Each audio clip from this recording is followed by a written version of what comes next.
ఆదికాండము 10వ అధ్యాయము. ఇది నోవహు కుమారుడగు షేము, హాము, యాపెతను వారి వంశావళి. జలప్రళయము తరువాత వారికి కుమారులు పుట్టిరి.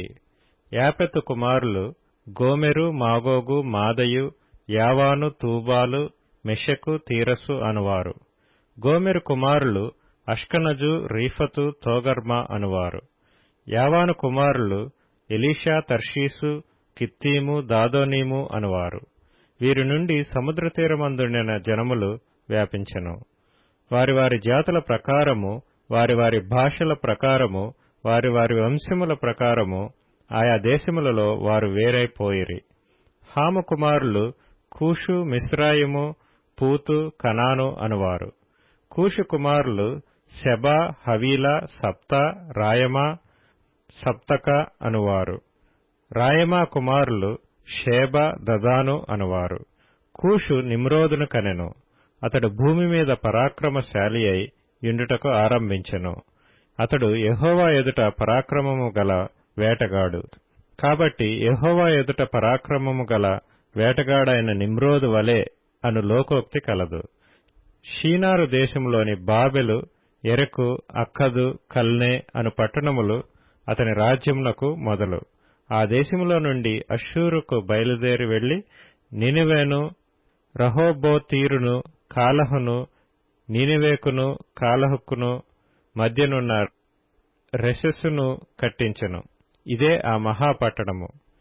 మిస్రాయిము, లూదీయులను, అనామీయులను, లెహాబీయులను, నప్తుహీయులను, పత్రుసీయులను, కస్లూహీయులను, కప్తోరీయులను కనెను. ఫిలిష్తీయులు కస్లూహీయులలో నుండి వచ్చినవారు. కనాను తన ప్రథమ కుమారుడగు సీదోనును, హేతును, యెబూసీయులను, అమోరీయులను, గిర్గాషీయులను, హివ్వీయులను, అర్కీయులను, సినీయులను, అర్వాదీయులను, షెమారీయులను, హమాతీయులను కనెను. తరువాత కనానీయుల వంశములు వ్యాపించెను. కనానీయుల సరిహద్దు సీదోను నుండి గెరారుకు వెళ్ళు మార్గములో గాజా వరకును, సొదొమ, గొమొర్రా, అద్మా, సెబోయిములకు వెళ్ళు మార్గములో లాషా వరకును ఉన్నది. వీరు తమ తమ వంశముల ప్రకారము, తమ తమ భాషల ప్రకారము, తమ తమ దేశములను బట్టియు జాతులను బట్టియు హాము కుమారులు. మరియు ఏబెరు యొక్క కుమారులందరికీ పితరుడును పెద్దవాడైన యాపెతు సహోదరుడునగు షేముకు కూడా సంతానం పుట్టెను.